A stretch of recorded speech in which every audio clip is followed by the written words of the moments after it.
بسم الله الرحمن الرحيم. الحمد لله رب العالمين، والصلاة والسلام على رسول الله الأمين وعلى آله وصحابته أجمعين. ربنا آتنا في الدنيا حسنة وفي الآخرة حسنة وقنا عذاب النار. برایانی عزیز و خۆشەویستم لە پرۆگرامی زاد قۆناغی دووەم بابەتی فرموودە الحديث. ئەمڕۆ إن شاء الله دەرسی یەکەم دەست پێ یەکەین کە حەدیثی یەکەمە و لاپەڕینەوە مامۆستا سۆران ئەیخوێنێتەوە إن شاء الله و ئێمەش شەرحی یەکەین. فەرمووە. عن أبي هريرة رضي الله عنه قال: قال رسول الله صلى الله عليه وسلم: إن الله عز وجل قال: من عادى لي وليا فقد آذنته بالحرب، وما تقرب إلي عبدي بشيء أحب إلي مما افترضت عليه، وما يزال عبدي يتقرب إلي بالنوافل حتى أحبه، فإذا أحببته كنت سمعه الذي يسمع به، وبصره الذي يبصر به، ويده التي يبطش بها، ورجله التي يمشي بها، وإن سألني لأعطينه، ولئن استعاذني لأعيذنه، وما ترددت عن شيء أنا فاعله ترددي عن نفس المؤمن يكره الموت وأنا أكره مساءته. لا أبو هريرة وخايل الرازي بيت أفرمي رسول الله صلى الله عليه وسلم فرموي خواهي تعالى أفرمي، يعني حديثك قدسية أفرمي هر كسيك دجمنايتي وليكي من بكا دوستيكي من بكا أو من إعلاني حربي لقلاك، يعني خواهي تعالى جنگي لقلا راقيني. أفرمي وبهيت شتيك عبدكم نزيك نبو توليم خوشويستر بي للام أو اندي أو شتاني كفرزم كردو لسري ديارة خوشويسترين شت للاي خواهي پروردگار جيبا جي كردني فرزكانه. وببردوامي وما يزال عبدي وببردوامي عبدكم لمن نزيك بيتوا بو سنتاني كأنجام يدا حتى خوشم به جاء اگر خوشم يويست ابن بو يويك بي ابيسي وبو چاويك بي ابيني وبو دستيك شتي بي هلاقري وبو بيانيك بي ريكا واگر داوام ليبكا بي ابخشم واگر پنام بي بگري پناي ادم ولا هيت شتيكا او اندي او ترددم نكردو يعني بيكم يعني نيكم وكو اويك ترددم كرده بي لنفسي ايمان دارك او حز لمردن ناكاو من جانم كشابه يعني اجلي هنايو مراندويتم بالله. انا امامي بخاري قريته. راوي الحديث أبو هريرة أي عبد الرحمن بن صخر الدوسي راوية الإسلام، لزم النبي صلى الله عليه وسلم فروى عنه أكثر من 5000 حديث، وولاه أمير المؤمنين عمر رضي الله عنه البحرين، ثم عزله وولى المدينة سنوات في خلافة بني أمية، توفي عام 59 للهجرة. أبو هريرة خويل الرازي بن عبد الرحمن كري صخرة لعشرة دوسة، يعني أويك حديثك جراوتوا في أو تري راوية الإسلام چونك فرموديكي زوري لبيغمر وجراوتوا صلى الله عليه وسلم. ملازمي بيغمري كردوها تقريبا 4 سال أم وكو فقيك لخدمتي بيغمر أبو صلى الله عليه وسلم لصالي لخيبروا لصالي حوتي كوتشي حتى بيغمري خوا وفاتي كردوها أم لمزقوتي بيغمر دور ناكوتو نبا شو بنا بروش وقد بيغمري بجيني يا الله بيغمري خوا صلى الله عليه وسلم لما الدر شوية أبو هريرة دم درقاك يا أبو بويا هيج كسي أوني حديثي نجراته 5000 حديثي لبيغمر وجراته صلى الله عليه وسلم. إمامي عمر كردي والي بحرين ما ويكو دعاء ولايدا لا سردمي خلافي معاوية شاه ما ويك لا مدينة والي بوا يعني أو كردوان توالي لصالي بنجاونوي كوتشي وفاتي كردوا. شرح المفردات. شرحي وشكاني أم حديثة من عادى لي وليا أي اتخذه عدوا له، يعني هر كسي دجمنايتي دوستيكي من بكا وليكي من بكا، فقد آذنته بالحرب أي أعلمته بالهلاك والنكال، يعني خوي تعالى تياتشونو لنا وبردني أو كسانا راقة يعني مما افترضت عليه أي من الفروض العينية وفروض الكفاية، فجنس الفرائض أحب إلى الله من جنس النوافل. بەڵێ لێرە کە ئەفەرمێ ئەوەی کە فەرزم کردو لەسەری باس فەرزی عین و فەرزی کیفایەشەکە، ئەوەی لەسەر تاک ئینسانەکان فەرزە وەکو نوێژە فەرزەکان یان فەرزی کیفایە وەکو نوێژی جەنازە. دائما فەرزەکان لای خوا لە نەوافلەکان خۆشەویسترە وەکو جنس. ولا يزال عبدي يتقرب إلي بالنوافل حتى أحبه.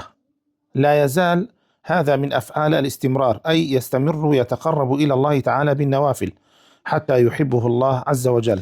يعني ببردوامي نزيك أبيتوا لەخوا بەهۆی چیەوە؟ بەهۆی ئەو سونەتانە و کایکە فەرزەکان لە هەموو شتێ زیاتر مرۆڤ لەخواوە نزیکە کاتەوە، دوای ئەوە بەردەوام لەگەڵ ئەو فەرزانەیە سونەت دەکات تا ئەبێت بە خۆشەویستی خوا.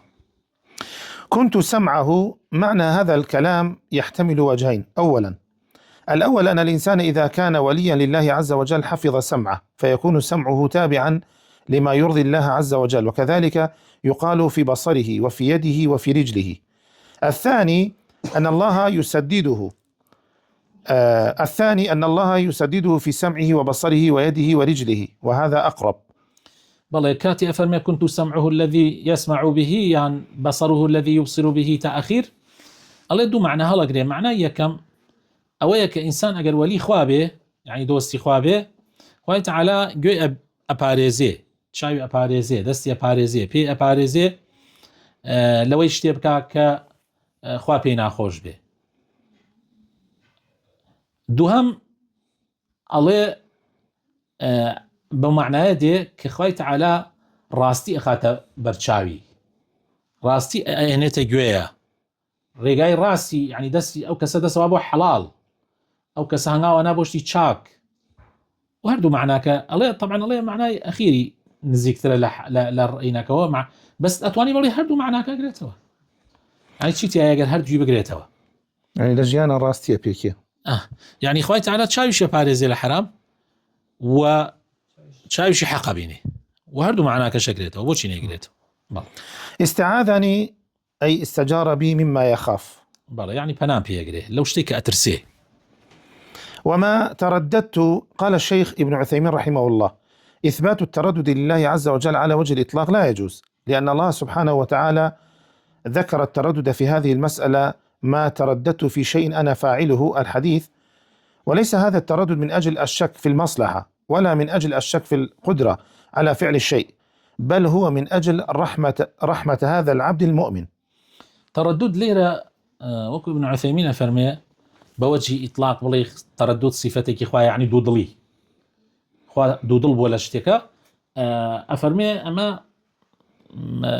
بوجه إطلاق بڵێ خوا مترددە، ئەمە دروست نییە، چونکە خوای تەعالا لێرە کە باسی تەرددەکە مەبەستی پێی ئەوە نییە شەکی هەیە لەوەی کە کامی مەسلحەتێتی بیمرێنە یان نەیمرێنە مەسلحەتێتی، یعنی بەرژەوەندی کەسەکە مەسەلەکە دوودڵی نییە لە بەرژەوەندی کابرا، چونکە بەتەکید خوا ئەزانێ کامیان مەسلحەتی ئەوە، و هەروەها لەوەشە تەرددی نییە کە خوا ئەتوانێ بیکە یان ناتوانێ بیکە، لەوەش تەرددی نییە، بەتەکید إن الله على كل شيء قدير. أي ترددەکە لە چیایە؟ تەرددەکە ڕەحمەتە بۆ کەسەکە، یعنی خوا دڵی نایە دڵی بشکێنێ، مەقسەدەکە ئەوەیە، یعنی وەکو چۆن ئێستا تۆ مناڵەکەت ئەگریە دەست بۆ مۆبایلەکەتەوە،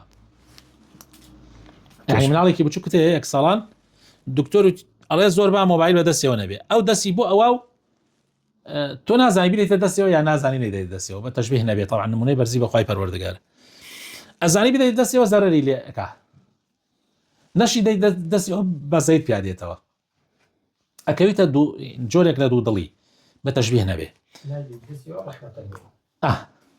وایە وای گەورە بفارێسی. مساءته أي إساءته بفعل ما يكره، يعني مساءته يعني خوای گەورە حەز ناکە ئەو شتێکی پێ ناخۆش بێ خوای تەعالا پێی بکە، يعني ئەو حەزە مردن ناکە خوای تەعالا پێی خۆش نییە بیمرێنێ، بەڵام ئیتر هەر ئەبێ ئینسانیش بمرێ. الشرح الإجمالي للحديث. بله بدريجي يعني ببوختي نك دريجي ببوختي شرحي أم حديثة شيا. في هذا الحديث الوعيد الشديد لمن عادى وليا من أولياء الله تعالى، وأن أحب العبادة إلى الله أداء فرائضه، وأن ما تقرب إلى الله بالنوافل أحبه ونصره وحفظه وأجاب دعاءه، ورقاه من درجة الإيمان إلى درجة الإحسان، فلا ينطق بما يسخط الله ولا تحرك جوارحه في معاصي الله. بەڵام معنای پوختی حەدیسەکە ئەوەیە کە ئەمە هەڕەشێکی زۆر توندە بەرامبەر بەو کەسانی کە دژایەتی ئەولیاکانی خواکەن، و هەروەها ئەوەی تایە کە خوای ئەحەبترین خۆشەویستترین کار لای خوای تەعالا فەرزەکانە. دوای ئەوە ئەمجا سونەتەکانیش خوا مرۆڤەکان لە خوا نزیکە کاتە، یعنی بەو سونەتانەش کە ئیکا لە خواوە نزیکترە بێتەوە، حتا وای پێدێ خوا خۆشی ئەوێ کە ئەگەر یەکێکیشی خۆش بوێ خوای تەعالا سەریەخە ئەی پارێزێ وەڵامی دوعاکانی داتەوە، لە دەرەجەی ئیمانەوە بەرزێکاتەوە بۆ دەرەجەی ئیحسان کە لە ئیمان بەرزترە، ئەو کاتە هیچ کارێک ناکە کە خوای لێ تووڕە ببێ، ئەندامەکانی لاشەی بۆ هیچ ئیشێ ناڕوە کە خوا پێی ناخۆش بێ. بەڵێ فوائد الحديث: سودەکانی ئەم حەدیثە: إثبات أولياء الله عز وجل، ولا يمكن إنكار هذا لأنه ثابت في القرآن والسنة، ولكن الشأن كل الشأن تحقيق المناط، بمعنى من هو الولي. بەڵێ ئەڵێ طبعا ئەم حەدیثەیە کەم یاتوانی بڵێ پێش ئەوەی بڕۆینە ناو خاڵەکانی فائیدەکانەوە ئەبێ بزانین کە ئەولیای خوا شتێکە وەکو چۆن ئەنبیای خوا بڕاوەتەوە ئەولیای خوش بڕاوەتەوە، یعنی مەبەستمان ئەوەیە کە هەیە لە قورئانە و لە حەدیثی پێغەمبەر صلی الله عليه وسلم، گومانمان تیای نییە. بەڵام مەوزوعەکە ئەوەیە ئەنبیاکان دیارین، مەس ئەولیاکان کی ئەولیای ئەوە دیار نییە ئیلا بەچی نەبێ بەوەی کە یەکێک ئەمانەی تیا جێبەجێ بێ کە خوای تەعالا فەرمێ. فالولاية بينها الله عز وجل بقوله: ألا إن أولياء الله لا خوف عليهم ولا هم يحزنون الذين آمنوا وكانوا يتقون. قال شيخ الإسلام ابن تيمية رحمه الله: من كان مؤمنا تقيا كان لله وليا، فالولي ليس من شرطه أن يمشي على الماء أو يطير في السماء، لكن يلتزم بشرع الله، فمن كان لله طائعا وبسنة نبيه متمسكا كان وليا لله، وهؤلاء هم أولياء الله تعالى حقا. ومن زعمت له الولاية عرض عمله على الكتاب والسنة، فإن وافقهما قبل وإلا كان مردودا. ولايتي خوا تعالى لقرآن في روزا روني كردوتو كي وليا وكو فرمي براسي أولياء خوا هیچ ترسێکیان لەسەر نییە و هیچ غەمبار نابن، يعني بەسی لە ڕۆژی قیامەتە. کێن؟ الذين آمنوا وكانوا يتقون. ابن تيمية أفرمي ولي خوا ئەو کەسانن کە ئیمانێکی تەواویان هەیە و لە خوا ترسن. هەر کەسێ ئەو دوو سیفەتەی تیا بوو معنای وەلی خوایە.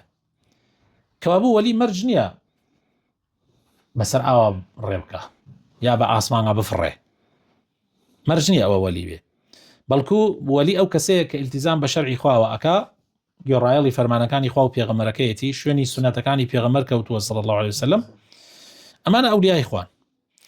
هەر کەسێ ئیدعای ئەولیایی خوای کرد، وەلو زۆر زەحمەتە کەسێک ئەولیای خوا بێ بڵێ من ئەولیای خوا، زۆر زەحمەتە.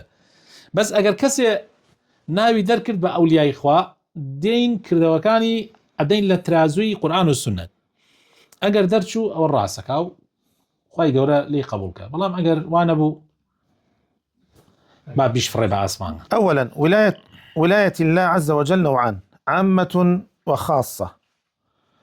فالعامة ولايته على الخلق كلهم تدبيرا وقياما بشؤونهم، وهذا عام لكل أحد، للمؤمن والكافر والبر والفاجر. ومنه قوله تعالى: حتى إذا جاء أحدكم الموت توفته رسلنا وهم لا يفرطون ثم ردوا إلى الله مولاهم الحق. والخاصة هي ولاية الله عز وجل للمتقين.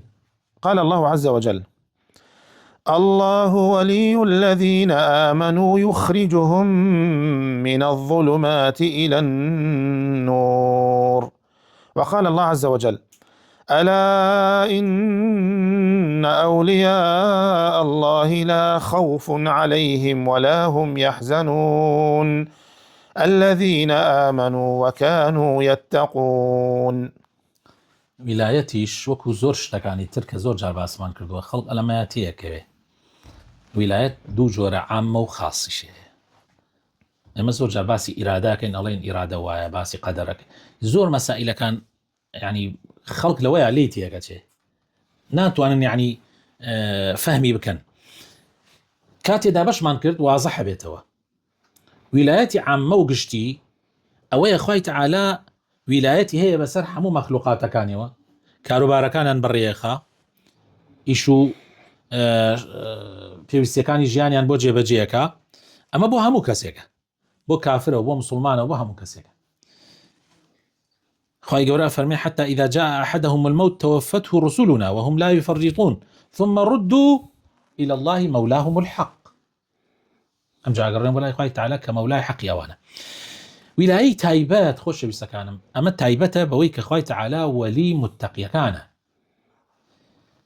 الله ولي الذين آمنوا خوا وەلی ئەو کەسانەیە کە ئیماندارن لە چی دەریانەکە لە ظولومات و تاریکی دەریانەکە بۆ ڕووناکی ئیسلام. وهل في ثبوت ولاية الله تعالى للشخص أن يكون واسطة بينك وبين الله في الدعاء لك وقضاء حوائجك؟ فالجواب لا، فالله تعالى ليس بينه وبين عباده واسطة. وأما الجاهلون المغرورون فيقولون هؤلاء أولياء الله وهم واسطة بيننا وبين الله تعالى، فيتوسلون بهم إلى الله أولا ثم يدعونهم من دون الله ثانية. ئەگەر کەسێک ئەولای خوا بێ ئایا ئەبێ ئێمە بیکەینە واستە لە بینی خۆمان و لە بینی خوا؟ مەسەن زانیمان کابرا ئەولای خوایە یعنی ضرورە ئێمە ئەو بکەینە واستە بۆی داوا لە خوا بکەین پێویستەکانمان جێبەجێ بکە؟ نەخێر. لە بینی خوا و لە بینی عەبدەکانیە چەند گوناحبار بێ عەبدەکەی یعنی واستەی نییە واستە پێویست ناکات هیچ پێویستێکت بە واستەکاری نییە. جا خەڵکانێکن ئەڕۆن واکەن واستە ئەکەن لە بینی خۆیان و لە بینی خۆیان. طبعا ئەمە لە هەندێک حاڵاتە ئەگەر کەسەکە پیاوێکی ساڵح بێ ئەتوانی بەو کەسە تەوەسول بکەی ئەگەر زیندوو بێ بەو کەسە تەوەسول بکەی بۆ مەسەلەی باران زیاتر ئەو دوعا بکە ئەو بێنیتە مەیدان چکە پاکترە و بەڵکو خوای پەروەردگار دوعاکەی قبولکە. ئەم حاڵەتە ڕووی داوە حاڵەتێکی ئیستیثنایە ئەوە جیاوازە وەکو ئەگینە ئەوەی عەباس ئیمامی پێغەمبەر بەڵێ ئەگینە پێویست ناکات یعنی تۆ کەس بکەیتە هینی خوا لە بینی خۆت و خوایە. بەڵێ. ثانيا عظيم منزلة الأولياء من الله تعالى، وأن معاداة أولياء الله من كبائر الذنوب، حيث كان الذي يعاديهم قد آذنه الله تعالى بالحرب، وهذه عقوبة خاصة على عمل خاص، فيكون هذا العمل من كبائر الذنوب. یەکێکی تر لە ئیسفادەکانی ئەم حەدیثە ئەوەیە کە ئەولیای خوا لەوپایان زۆر بەرزە بۆیە ئەی زۆر گەورەیە لای خۆ بۆیە خوای تەعالا ئەجەنگێ لەگەڵ ئەوانەیە کە دوژمنایەتیان بکە. بەڵێ. ثالثا إثبات الحرب من الله عز وجل لقوله آذنته بالحرب، وقد ذكر الله تعالى ذلك في الربا أيضا فقال فإن لم تفعلوا فأذنوا بحرب من الله ورسوله. إثباتي أوصف أو أكا كخواي تعالى جنگ لقل خلق أكا إعلاني جنگ لقل هندي كسا أكا لدوش ونا لقرآن ولا حديث أما هاتوه لمسألة الربا كخواي تعالى فرمي أجر پشیمان نبنەوە لە ڕیباکە و تۆبە نەکەن ئەو بە خۆیان ئامادەکەن کە خوای تەعالا خۆیان ئامادەکەن بۆ جەنگێک لەگەڵ خوا و پێغەمبەری خوایە. و هەروەها لەم مەوزوعەش لە مەوزوعی تجارەتیکردنی ئەولیای خوا خوای تەعالا ئیعلانی جەنگیان لەگەڵاکە. رابعا إثبات محبة الله تعالى وأنها تتفاضل لقوله وما تقرب إلي عبدي بشيء أحب إلي مما افترضته عليه. کەوا بۆ خوا خۆشەویستی هەیە سیفەتی خۆشەویستی هەیە لەبەرەوەی پێغەمبەری خوا صلی الله عليه وسلم ئەفەرمێ کە طبعا حەدیثەکە قودسیە و لە شوێنی تریشا زۆرە لە ئەحادیثا و لە ئایاتیشا یعنی والله لا يحب الكافرين الظالمين وانە يعني چەندین هینمان هەیە نەس لە قورئانی پیرۆزە دەربارەی خەڵکانێک کە خوا خۆشیانەوێ و دەربارەی خەڵکانێک كخوي جورا خوش يعني ناوي بالله. خامسا أن الأعمال الصالحة تقرب إلى الله عز وجل، والإنسان يشعر بنفسه بهذا الأمر، فإذا قام بعبادة الله على الوجه الأكمل من الإخلاص والمتابعة وحضور القلب أحس بأنه قرب من الله عز وجل، وهذا لا يدركه إلا الموفقون، وإلا فما أكثر الذين يصلون ويتصدقون ويصومون ولكن كثيرا منهم لا يشعر بقربه من الله. وشعور العبد بقربه من الله لا شك أنه سيؤثر في سيره ومنهجه. عملي صالح إنسان لخوا نزيك كاتوا، وإنسان خوي أجر إيمان دارك الراستقي نبي وخوات توفيقي دابه هستي فيك. والله مخلكي كي زوري سبحان الله هستي فيناك نيوجكن روجوغرن زكاة دن بس هستناكن لخوا نزيك وبنوتو. أجر هستكن لخوا نزيك بنوت لمنهج جياني أنا دياره بس هستناكن كوابو أمش عميك كلو بركاتاني كهموك سياستي فيناك يعني نيوجي أجر لخوا نزيك نكاتو چی سوودێکی حەجێک یان عمرێک ئەگەر تۆ هەست نەکەی لە خواوە نزیکتی کردو تۆ هیچ سوودێکی نییە.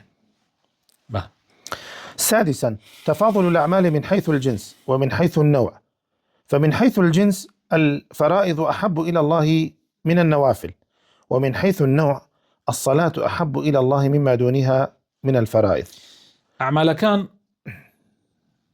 ئەگۆڕێن لە ڕوانگەی جنس و لە ڕەگەزەوە لە ڕوانگەی جۆرەوە. لە ڕوانگەی ڕەگەزەوە ئێستا تەماشاکەی فەرز لای خوا لە سونەت خۆشەویسترە وەکو لە حەدیسەکە دیارە. لە ڕوانگەی جۆریشەوە نوێژ خۆشەویستترین فەرزەکانە لە لای خوا. لێرە کاتێ ئێمە ئەڵێن جۆر فراوانترە لە جنس، نەوع فراوانترە لە جنس. ئیسا نەوع نوێژ زەکات ڕۆژوو حەج ئەمە جۆرن، بەڵام جنس سەڵاتی فەرز سەڵاتی سونەت ئەمانە جۆئینەکانن جنسەکانن. جا لە جنسا فەرق هەیە لە جۆریشا لە نەوعیشا فەرق هەیە. لە نەوعەکانە نوێژ لە هەمووی خۆشەویسترە لای خوا، لە جنسەکانیشا نوێژە فەرزەکان خۆشەویستە لە سونەتەکان. بەڵێ. ولهذا سأل ابن مسعود رضي الله عنه رسول الله صلى الله عليه وسلم: أي الأعمال أحب إلى الله؟ فقال: الصلاة على وقتها. فالأعمال تتفاضل في أجناسها وتتفاضل في أنواعها، بل وتتفاضل أنواعها في أفرادها، فكم من رجلين صليا صلاة واحدة واختلفت مرتبتهما ومنزلتهما عند الله كما بين المشرق والمغرب. ئەو حەدیسە دێنێتەوە کە خۆشەویستترین کار لای خوا نوێژە لە کاتی خۆیان بیکەی، بۆ تەئیدی ئەوەی کە ئێمە وتمان خۆشەویستترین جۆر نوێژە لای خوا. و تەئکیدیش لەسەر ئەوە ئەکاتەوە دووبارە ئەڵێ جاری وا هەیە هەر لە یەک جۆریشە لە یەک جنسیشە فەرق هەیە، یعنی دوو کەس بەقە یەک و نوێژ دەکەن، بەڵام لەوانەیە ئەم و ئەو نوێژەکانیان بە قەدەری مەشرق و مەغریب فەرقی هەبێ. یەکێکیان هەر زۆر لای خوا نوێژەکەی مەقبولە و خۆشەویستە و بەرزێکاتەوە، یەکێتریشیان سەیرەکە هەروە هاکەزایی نوێژەکە لە کۆڵەکاتەوە. ئیتر ئەویش منێتە مەسائلی دڵ بەخوا خوا نەوێ کەس پێی نازانێ مەگەر بۆ لە قیامەتە دەرەکەوێ. سابعا الحث على كثرة النوافل لقوله تعالى في الحديث القدسي: ولا يزال عبدي يتقرب إلي بالنوافل حتى أحبه. هان مانەدا کەوا نوێژی سونەت لەدەست نەدەین. ثامنا أن پێغەمبەری خوش صلى الله عليه وسلم بۆ معلومات نوێژی سونەتی قەزا کردوتەوە، ئەوەندە گرنگی پێداوە. بەڵێ. ثامنا أن كثرة النوافل سبب لمحبة الله عز وجل، لأن حتى بين قوسين للغاية، فإذا أكثرت من النوافل فأبشر بمحبة الله لك. بەڵێ زۆری نەوافل طبعا سببە بۆ محەبەتی خوای پەروەردگار، چونکە کەلیمەی حتى أحبه يعني إلى ما لا نهاية، يعني غاية يعني كشون بڵێ عفوا لأن حتى للغاية يعني بۆ گەیشتنە بە هین انتهای غاية. جا ئەڵێ ئەگەر زۆر سونەتت کرد ئەوە مژدە بێ کە خوا خۆش تێوێ، ئەو ئیتر بەڵگەیە کە خوا خۆش تێوێ، بۆیە مەرج نییە سونەتەکان حەدێکی دیاری کراوی بێ، یعنی بەس تو سونەتت کرد ئەوە بەڵگەیە لەسەرەوە ئینشاءالله خوا خۆش تێوێش. تاسعا أن هذا الجزاء والمثوبة على الأعمال إنما هو على الأعمال التي جاءت على وفق الشرع، فما كل صلاة تنهى عن الفحشاء والمنكر، وما كل نافلة تقرب إلى الله عز وجل، فينبغي اتقان وإكمال العبادة حتى ينال العبد الثواب المرتب عليها في الدنيا والآخرة. ئەم پاداشدانەوەیش کە باسیەکەین ئەمە خۆشەویستەکانم ئەمە لەو ئەعمالانەیە کە بە پێی شەرع بکرێ. خەڵکێکی زۆر نوێژەکە و نوێژەکەی ڕواڕوە، خەڵکێ زۆر هەیە سونەتەکە ئەسلیش لە خوایشەوە نزیکی ناکات بەداخەوە. واللهی من کاتی ئەمە ئەویسم تر ڕێمەگەر خوا ڕەحمان بێ ئاین لەم ئاخر زەمانە سەیرەکەی ئەو هەموو خەڵکە گشتی نوێژەکە گشتی فەرزەکە گشتی سونەتەکە، یعنی هیچیش گۆڕانکاری نییە.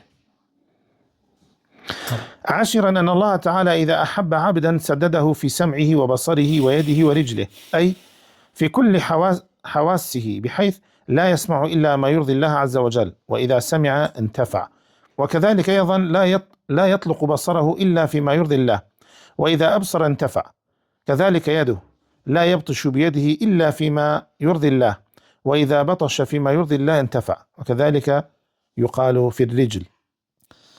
خوای تعالی ئەگەر کەسێکی خۆش بێ سیدادی پێدا، یعنی پێکان یعنی ئەی پێکێ سەیری هەر شتێکی کرد ئیتر ئەزانێ کامەی حەق و کامەی ناحەق، کامەی حەڵاڵە و کامەی حەرام. ئەگەر گوێی لە شتێ بێ ئەزانێ ڕۆژعەکە تێگا، دەست بۆ هەر شتێک ببە ئەزانێ کامەی حەڵاڵە و کامەی حەرامە، هەنگاو بۆ هەر شتێک بنا ئەزانێ کامەی حەڵاڵە و کامەی حەرامە. ئەمەیە مەوزوعەکە. ئەگەر خوا کەسێکی خۆش بێ ئەمەی پێبەخشێ، ئەگەر ئەمەی پێت بەخشی بوو خوای تعالی دڵت بە خۆت خۆش بێ، ئەگەر ئەمەی پێت بەخشی بوو دڵت بە خۆت خۆش بێ. بەڵێ. 11 أن الله تعالى إذا أحب عبدا أجاب مسألته وأعطاه ما يسأل وأعاذه مما يكره، فيحصل له المطلوب ويزول عنه المرهوب. يحصل له المطلوب في قوله ولئن سألني لأعطينه، ويزول المرهوب في قوله ولئن استعاذني لأعيذنه، إلا إذا دعا بإثم أو قطيعة رحم أو ظلم لإنسان فإنه لا يستجاب له، حتى وإن كان يكثر من النوافل، لأن الله عز وجل أعدل من أن يجيب مثل هذا، والنصوص يقيد بعضها بعضا. بەڵێ ئەڵێ خوای پەروەردگار ئەگەر کەسێکی خۆش بێ وەڵامی دوعاکانی داتەوە، پەنای ئەدا، فریایەکەوێ لە کاتی تەنگانەیە. لئن سألني لأعطينه، ئەگەر داوام لێ بکە پێ ئەدەم، وەلئن استعاذني لأعيذنه، ئەگەر پەنایشم پێ بگرێ من فریایەکەوم، ئیلا مەگەر کەسێک دوعا بکە بۆ بچڕانی سڵێ ڕەحم، دوعای خراپ بکە، زیان زوڵم لە کەسێ بکە، ئەوە وەڵامی نادرێتەوە، حتا ئەگەر چەند سونەتیشی کردبێ وەڵامی نادرێتەوە. چونکە خوای تعالی عادیلە و بەتەئکید نەسەکانی قورئان و سنت یەکتری تەواوەکان ناکرێ بە نەسێ مثلا بە یەک حەدیث تۆ قەناعەت یعنی بە یەک یعنی مثلا ئەم حەدیثە یعنی بەتەنیا وەربگری بێژی ئەگەر تۆ نەوافل بکەی زۆر ئیتر هەرچی داوا بکەی لە خوای تعالی وەڵام تەداتەوە، یعنی دوعا لە هەر کەسێ بکەیتر خوای تعالی قبولێکە. نا بۆی هەندێک کەسێ ئەڵێ مامۆستا من کابرایە زۆر دوعام لێکا بەس ناحەقە دوعاکەی، ئایا قبوڵە بێ؟ نا بەتەئکید قبوڵ نابێ. داواکارم خوای تعالی بخاتە ناوە جوانەکانی خوای ڕەحمان پێ بکە، هیدایەت دامەزراوان بکە.